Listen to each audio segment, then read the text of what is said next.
Hej, jeg har lavet en lille lille præsentation til jer af 30'erne, og det fungerer også lidt som en opsamling på det, I havde læst. Nu skynder vi os lidt. Vi har jo ikke så meget tid tilbage her i løbet af skoleåret, så det her det er sådan en lille lektievideo, I lige får for. Men det er sådan, at i 20'erne, der har man en stor tiltro til den amerikanske økonomi, fordi USA gik ud af Første Verdenskrig med deres produktionsapparat intakt.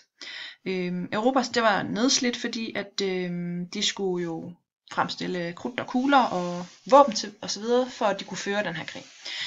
Men fordi USA skal hjælpe, så bliver deres produktionsapparat udbygget i 20'erne, når de så hjælper Europa med at komme på fode igen.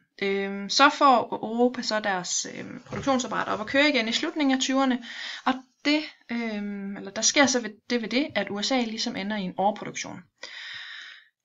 Og så er der jo simpelthen for få købere til alle de her varer, og der sker det, at firmaer så sælger deres aktier for at dække, eller for at skaffe penge til deres underskud.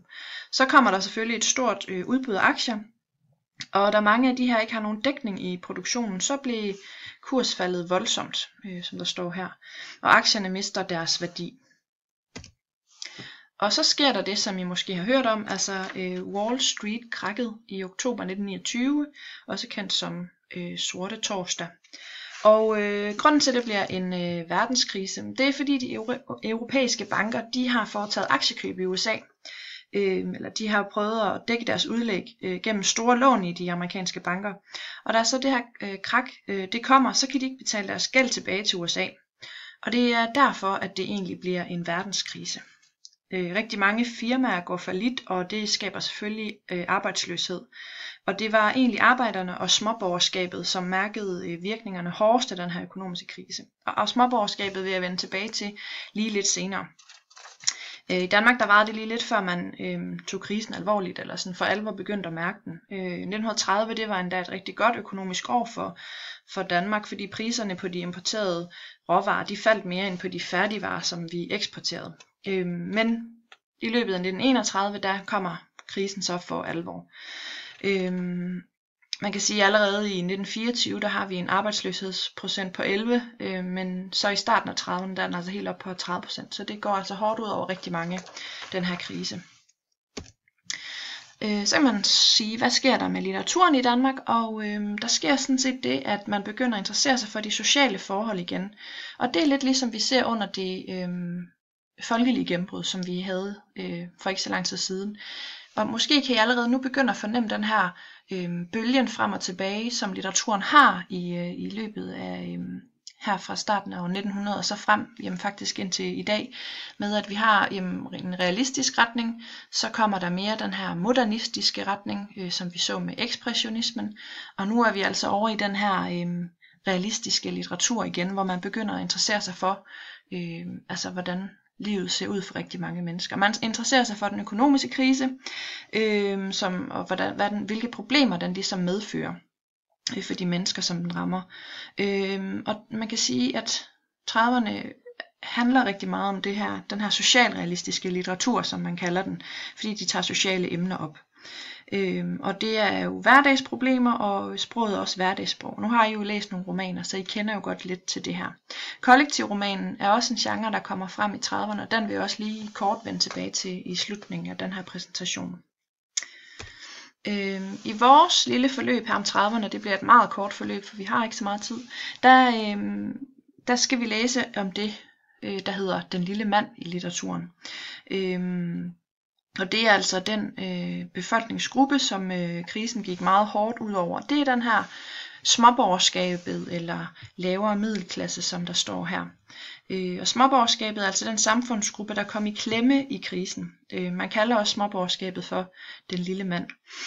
Men det er for eksempel folk, der ejer en butik, og som så må dreje nøglen om og mister ligesom deres håb for fremtiden på grund af krisen. Det kan også være folk, som er ansat på kontorer, og som lever et kedeligt hverdagsliv og har drømme om noget mere, men som det aldrig rigtig lykkes for, fordi de ikke ligesom har mulighed for at avancere i deres stilling. Men det her udtryk, den lille mand, kommer fra en roman, der hedder Kleiner Mann was nun fra 1932 af Hans Fallada, som er en tysk forfatter. Og hans roman handler om en kontormand, Pinneberg, og hans vanskelige situation under krisen i 30'erne. Pinneberg er også det, man kalder en flipproletar, og det er også hentet fra Falladas roman. En flipproletar, det er en, der arbejder som lavere funktionær, og føler sig hævet over arbejderklassen, dem som man også vil kalde proletariatet. Men egentlig er flipproletarens løn- og arbejdsforhold ikke bedre. Og så ligesom for at føle sig hævet over arbejderklassen, så går de fint klædt. Altså de har pænt tøj på, og med flip, som I kan se her. Altså han har jakkesæt skjorte med flip, slips på. Altså de ser ud af noget, og tror, at de er noget i kraft af deres stilling på et kontor, men i virkeligheden tjener de ikke meget mere, end proletariatet gør. Og det er selvfølgelig også almindeligt at gå sådan her klædt inden for handels- og kontorfagene. Mogens Klitgaard har skrevet en bog i 1937, og det er den, I har læst. Den hedder Der sidder en mand i en sporvogn, eller jeg har læst et uddrag af den. Og den handler netop også om den her småborgeren. Altså småborgeren og flipproletaren og den lille mand er egentlig den samme betegnelse for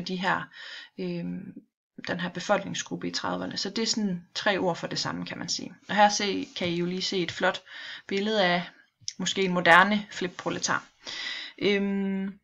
Men altså det her med, at man har næsten ikke nogen penge, og man har egentlig ikke nogen direkte tilknytning til produktionsprocessen, som arbejderne de ligesom har. Man har ikke nogen forståelse for de økonomiske forhold.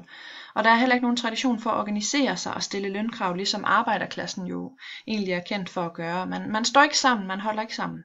Og så kan man også sige, især dem, som har en lille butik, de bliver udkonkurreret af stormagasiner, industriforetagender, forretningskæderne osv., som kommer og overtager produktionen for de små her.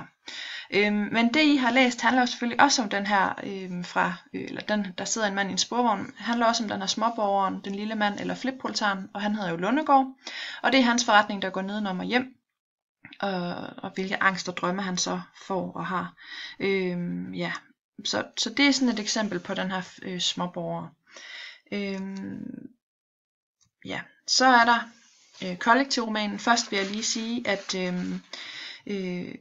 jeg har besluttet, i stedet for at vi ser Det forsømte forår, så skal vi se Melodien, der blev væk, som er et skuespil eller et drama, fordi den nemlig også handler om den her flipproletaren, som så hedder Larsen, og den er skrevet af Kjeld Abel, et skuespil fra 1935, og det er også Larsen, der spiller sit liv på et stødet kontor, har ambitioner om karriere, men bliver så aldrig rigtigt til noget for ham.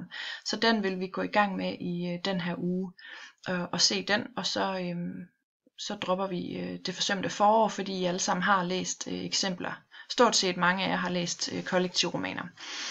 Så for kort lige at sige om kollektivromanen her, altså her er nogle forskellige billeder af kollektivromanen, men det er altså en ny litterær genre i 30'erne, og der har man selvfølgelig en beskrivelse af en befolkningsgruppe, hvor der så mere er fokus på individets samspil med klassen, eller med gruppen, kampen mellem de sociale klasser og sammenhængene og mellem klassens produktionsvilkår og ideologi.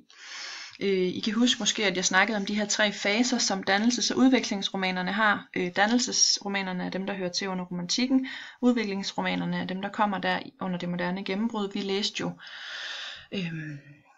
Marie Grubbe, som er en udviklingsroman, og der er der mere fokus på individet. Her der er det klassens udgangsposition i kollektivromanen, og så kommer noget social forandring, og så har vi enten sejr eller nederlag.